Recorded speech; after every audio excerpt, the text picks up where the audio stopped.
Shalom everyone, Hananya and Naftali here, coming to you from Jerusalem, the eternal capital of Israel. And with Rosh HaShanah just being around the corner, it's the perfect time to reflect on our rich Jewish history and spiritual connection to this land.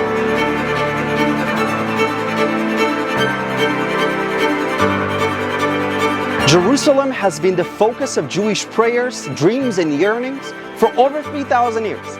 King David made Jerusalem the capital of his kingdom around the year 1000 BC, and King Solomon built the first temple right here.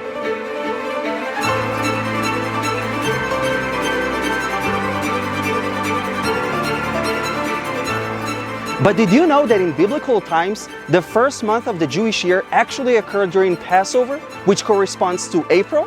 The month of Nisan, when Passover occurs, was considered the first month according to the Torah. To be more specific, let's read from the book of Exodus, chapter 12, verse 1 and 2.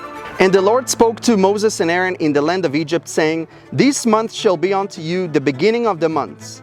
It shall be the first month of the year to you." It's basically declaring that the month in which miracles occurred in Egypt will now be the first month in the Jewish calendar. And it is rooted in both biblical and Talmudic sources. The Mishnah, one of the foundational texts of the Oral Torah, describes Nisan as one of the four beginnings of the Jewish New Year. The Hebrew month of Nisan marked the Israelites' exodus from Egypt, symbolizing a new beginning, freedom, and the birth of the Jewish nation. It was the spring season, a time of renewal and birth.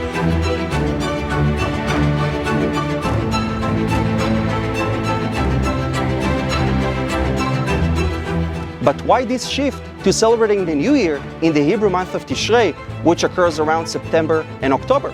Well, because Rosh HaShanah isn't just a new year, it's the anniversary of the creation of the universe. It marks not just a Jewish beginning, but a universal one, calling us to self-reflect and renew our commitment to God and one another.